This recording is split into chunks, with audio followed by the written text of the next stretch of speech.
आणि आमची मागणी नाही, आमचा हट्ट आहे, आमच्या सर्व कार्यकर्त्यांचा हट्ट आहे, युवा आमदार क्षितिजदादांकडे तसेच लोकनेते आप्पा नाना यांच्याकडे, की आपल्या पक्षाचा, आपल्या हक्काचा खासदार हा लोकसभेमध्ये जावा.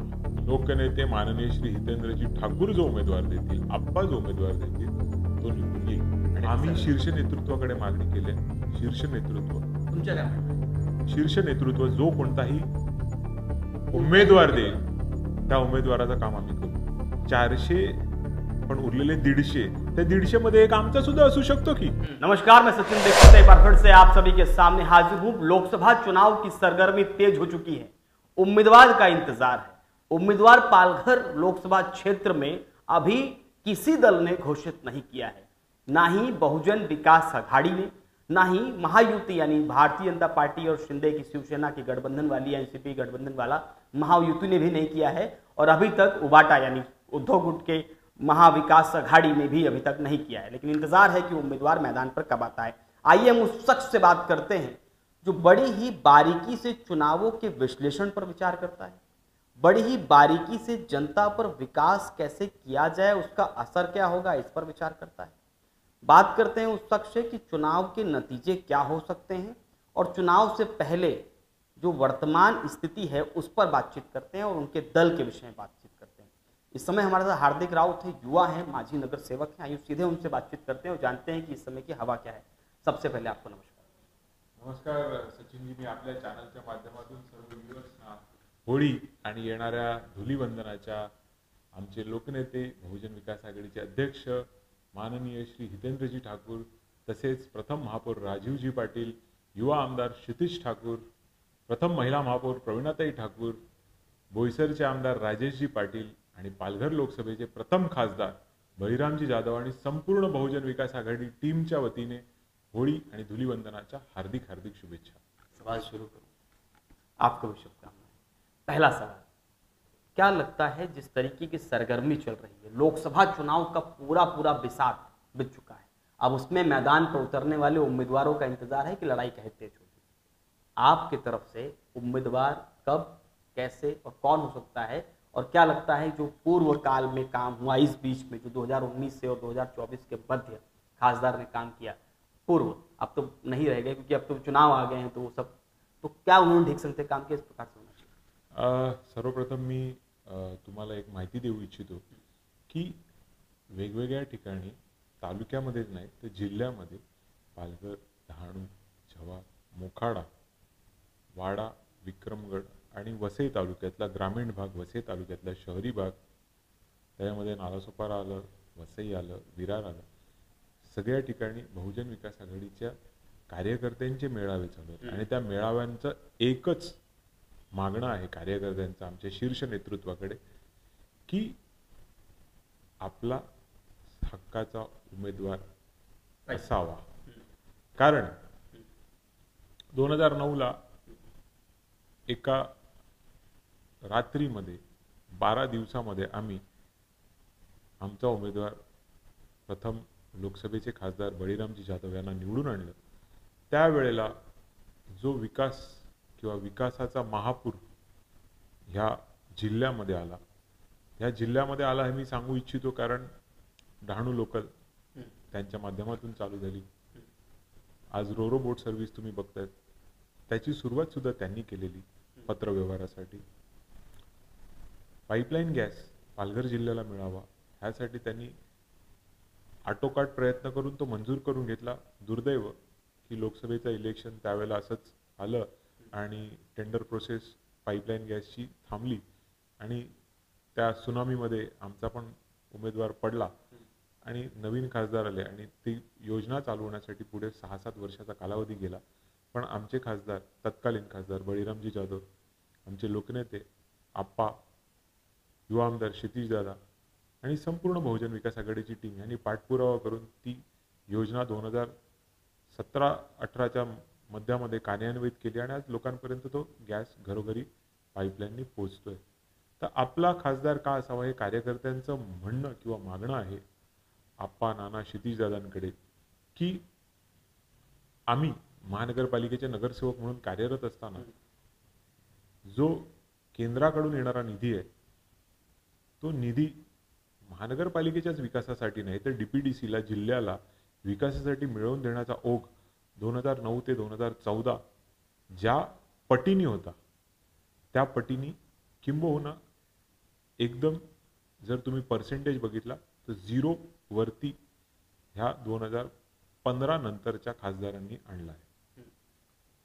आज जिल्ह्याच्या विकासासाठी जिल्ह्यातला किंबहुना इकडचा स्थानिक माणूस जर असला तर किती फरक पडू शकतो हे तुम्ही 2009 ते 14 मध्ये बघितलेलं आहे.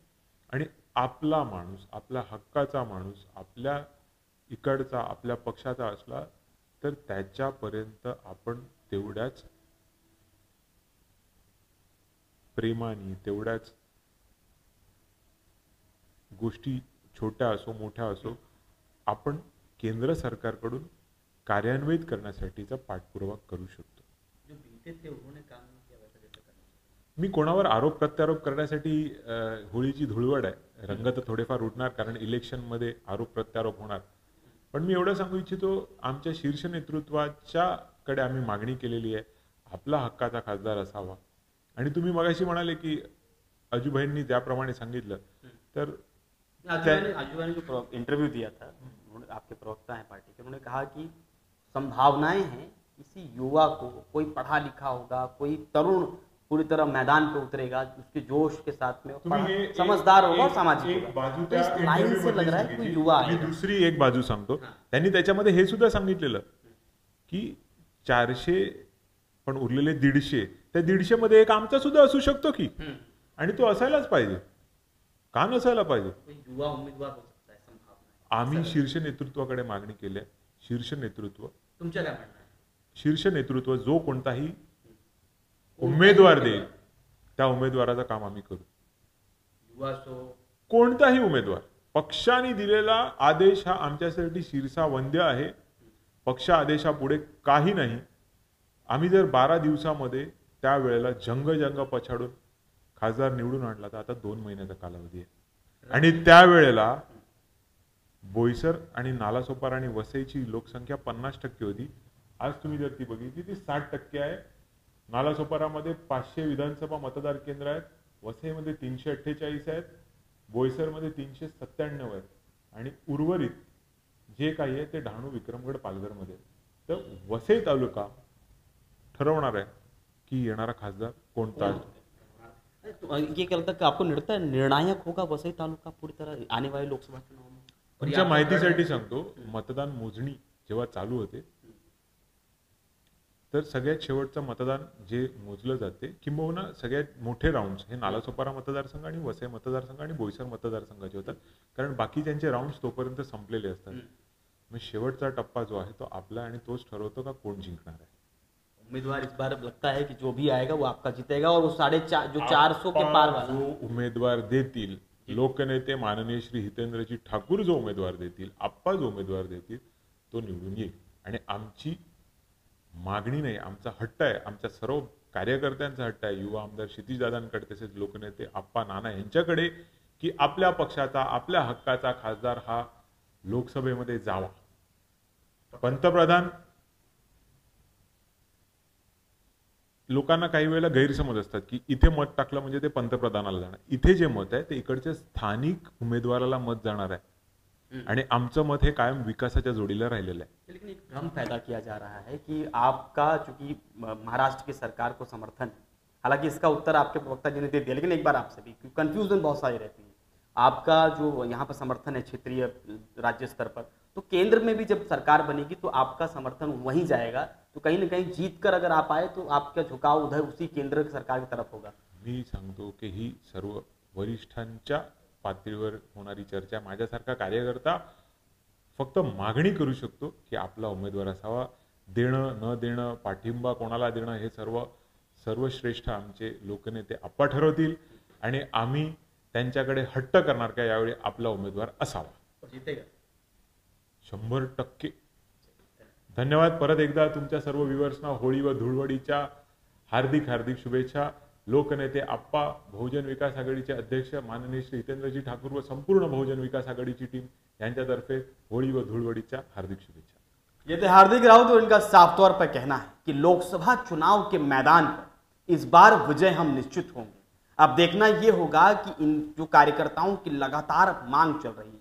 आप बता दें कि हितेंद्र ठाकुर ने जैसे ही उनको मालूम पड़ा कि आचार संहिता लागू होने से पहले कार्यकर्ताओं आचार संहिता लागू होने वाली है और कार्यकर्ताओं के बीच जाना चाहिए, उन्होंने कार्यकर्ताओं का सिर्फ संवाद साधना शुरू किया। सफाले से शुरू किया था मेलावा और उसको शुरू करते हुए पूरे लोकसभा क्षेत्र में कई जगह पर कार्यकर्ताओं से संवाद साधना शुरू किया। उसी में निकल कर ये सामने आ रहा है जो हार्दिक जी ने उसको प्रकट किया कि सभी की एक ही मांग है, इस बार लोकसभा का उम्मीदवार फिर से खड़ा किया जाए, उसे जिताया जाए।